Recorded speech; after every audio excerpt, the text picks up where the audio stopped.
আচ্ছা, anonymous main page নামে একটা ফেসবুক পেজ থেকে কিছু ভবিষ্যৎবাণী করা হচ্ছে যেগুলো বাস্তবে পরিণত হতে দেখছি আমরা। এবং সেই পেজ নিয়ে আমরা খুবই কৌতূহলী। যেমন ধরেন আজকে যে বিমান দুর্ঘটনা হলো উত্তরার মাইলস্টোন কলেজে, সেই দুর্ঘটনার কথা নাকি অ্যানোনিমাস মেইন পেজ অর্থাৎ সেই ফেসবুক পেজ থেকে গতকালকে করা হয়েছে বা সতর্ক করা হয়েছে যে এরকম একটা ঘটনা ঘটবে, যেটা আজকে দুপুরে সেই ঘটনাটা বাস্তবে আমরা দেখেছি। তো এইটা নিয়ে আমরা অনেক কৌতূহলী, যে জন্য আমরা সরাসরি আজকে অ্যানোনিমাস মেইন পেজ সম্পর্কে কিছু বিশ্লেষণ করার চেষ্টা করব। আশা করছি কিছু হলেও এই ব্যাপারে তথ্য জানতে পারবেন। সর্বপ্রথম স্ক্রিনে দেখতে পাচ্ছেন অ্যানোনিমাস মেইন পেজ, এই ফেসবুক পেজটা, এবং এটা ভেরিফাই করা আছে। এবং এই পেজের নামই হচ্ছে যে নামহীন একটা মেইন পেজ, মানে অ্যানোনিমাস মেইন পেজ, নামহীন একটা মেইন পেজ। এই পেজের অ্যাবাউটে যখন আমি গেছি তখন এটার মেইন অ্যাড্রেস মানে লোকেশন দেওয়া হচ্ছে হাওয়াই। হাওয়াই হচ্ছে যুক্তরাষ্ট্র বা আমেরিকার একটা অঙ্গরাজ্য এবং একটা দ্বীপ অঙ্গরাজ্য, এবং যার রাজধানী হচ্ছে হনুলুলু। ওদের লোকেশন দেয়া আছে হাওয়াই।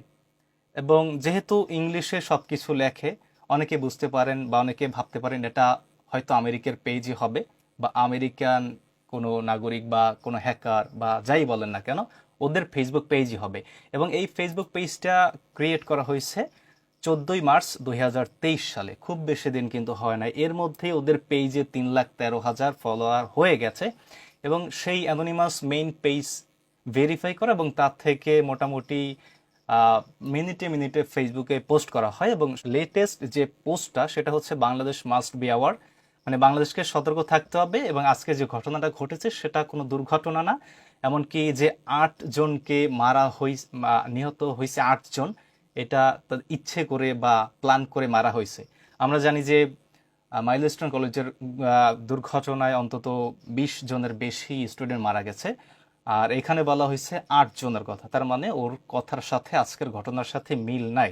এইবার দেখেন কি কি মিল নেই। অনেকে হয়তো মানে ভাবতে পারেন যে আল্লাহ ও হয়তো ভবিষ্যৎবাণী জানে, এবং অনেকে শিরকের পর্যায়ে চলে যাচ্ছেন।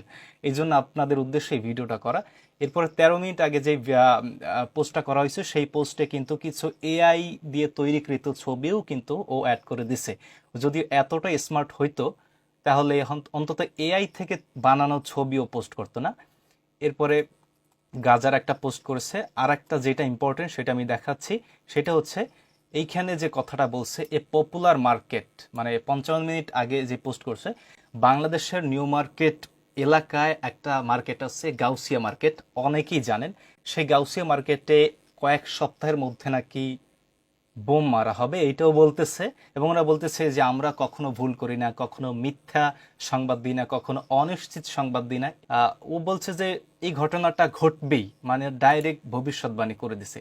এরপরে গতকালকে যে পোস্টটা করছে 2টা 50-এ, 2টা 50 AM, মানে রাত 2টা 50-এ পোস্ট করছে যে যে আজকের যে ঘটনাটা সেই ঘটনার ব্যাপারেই কিছুটা পোস্ট করছে, কিন্তু অনেকটাই ভুল তথ্য আছে। সেটা হচ্ছে ও বলছে যে একটা স্কুলের বিল্ডিং ধ্বংস হয়ে যাবে এবং কিছু শিক্ষার্থী মারা যাবে। এই ধ্বংস হওয়ার কারণ হচ্ছে যে দুর্বল আর্কিটেকচার বা দুর্বলভাবে মেনটেন করা হয়েছে সেই বিল্ডিংটা, যার কারণে ধ্বংস হয়ে যাবে। কিন্তু দেখলাম যে একটা বিমান সেই বিল্ডিংয়ে আঘাত করছে, যার কারণে বিল্ডিং খুব একটা, মানে ও যেভাবে বলছে যে ধ্বংস হয়ে যাবে, বিল্ডিং ধসে পড়বে, যার কারণে কিছু শিক্ষার্থী মারা যাবে, কিন্তু বিল্ডিং আসলে ধসে পড়ে না। একটা বিমান দুর্ঘটনা হয়েছে, বিমানটা বিল্ডিংয়ে ধসে পড়ছে এবং কিছু শিক্ষার্থী শহীদ হয়েছে। আল্লাহ তাআলা তাদেরকে জান্নাত বা শহীদ হিসেবে কবুল করে নেন। এই ফেসবুক পেজের সাথে কিন্তু অনেক কিছুই কিন্তু মিল হয় না। যেমন ও বলছে যে 8 জন মারা গেছে, কিন্তু মারা গেছে আরো বেশি।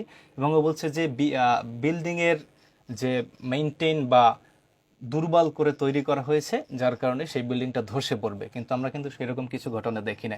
এখন আসেন, যেহেতু একটা ইংলিশ ফেসবুক পেজ এবং সবকিছু ইংরেজিতে লেখে, এখানে একজন কমেন্ট করছে যে তুই যে বাংলাদেশে সেটা তোর কিছু পোস্ট দেখি বোঝা যায়।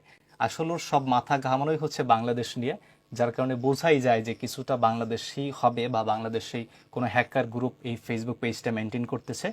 আর অনেকগুলো পোস্ট হচ্ছে বাংলাদেশ নিয়ে, এবং বাংলাদেশে আজকে যে ঘটনাটা ঘটছে এরপরে একের পর এক ও বাংলাদেশ নিয়ে পোস্ট করেই যাচ্ছে। এই জন্য আপনাদেরকে বলতে চাই যে ও যা বলে সেটা সত্যি হবে, এইটা যদি আপনি বিশ্বাস করেন তাহলে আপনি কুফরি করলেন, আপনি শিরকের পর্যায়ে চলে গেলেন। আল্লাহ আমাদেরকে ক্ষমা করুন। কারণ কোনো মানুষের পক্ষে সম্ভব না ভবিষ্যৎবাণী করা এবং সেটা হুবহু মেলানো। হয়তো ও হ্যাকার আছে, অথবা কোনো গোয়েন্দা সংস্থার লোক আছে, অথবা ও কিছু তথ্য জানে যে যেটা লিক হয়ে ওর কাছে আসছে, এ ব্যাপারে হয়তো কিছু তথ্য জানে যেটা ও পাবলিশ করে যে এটা হতে পারে বা হবে, কারণ ও আগে থেকেই জানে। আর যদি এটা পূর্ব প্ল্যান অনুযায়ী হয় এই দুর্ঘটনাগুলো, তাহলে হয়তো ওর কাছে তথ্য গেছে, সেই অনুযায়ী সে বলছে। কিন্তু ও এটা কোনো পূর্ব প্ল্যান না বা কোনো পরিকল্পিত দুর্ঘটনা না, কিন্তু ও একটা ভবিষ্যৎবাণী করে দিল, আপনি সেটা বিশ্বাস করলেন, তাহলে আপনি কুফরি করলেন, সোজা কথা। কারণ স্পষ্ট হাদিস আছে, যদি কোনো ব্যক্তি ভবিষ্যৎবাণী করে এবং অন্য কেউ যদি সেটা বিশ্বাস করে, তাহলে সে আল্লাহ রসুল সাল্লাহ সাল্লামের উপরে যে কুরআন নাজিল হয়েছে সেটা সে অস্বীকার করলো। তাই ইমানি দিক থেকে সবাইকে সতর্ক করার জন্য আমার আহ্বান, এই ফেসবুক পেজ থেকে যা কিছু বলা হয় সম্পূর্ণ বিশ্বাস করবেন না। যেমনটা ও বিমান দুর্ঘটনার কথা উল্লেখ করেনি, আবার একটা পোস্টে কিন্তু লিখেছে যে আজকে যে বিমান দুর্ঘটনা হবে সেটা কিন্তু আমরা আগেই বলেছি, অথচ ও বিমান দুর্ঘটনার ব্যাপারে কিছুই বলে নাই বা জানতেও না। সুতরাং সবাইকে সতর্ক করার চেষ্টা করছি আমি যে ওর এই ফেসবুক পেজ থেকে যা কিছু পোস্ট করা হয় আপনারা সব কিছু বিশ্বাস করবেন না, আপনি জাস্ট দেখে যান এবং মিলিয়ে নিতে পারেন যদি হয় অথবা যদি না হয়। তবে একটা হ্যাকার হতে পারে, একটা গোয়েন্দা সংস্থার লোক হতে পারে, অথবা এই দুর্ঘটনার সাথেও সম্পূর্ণ জড়িত আছে।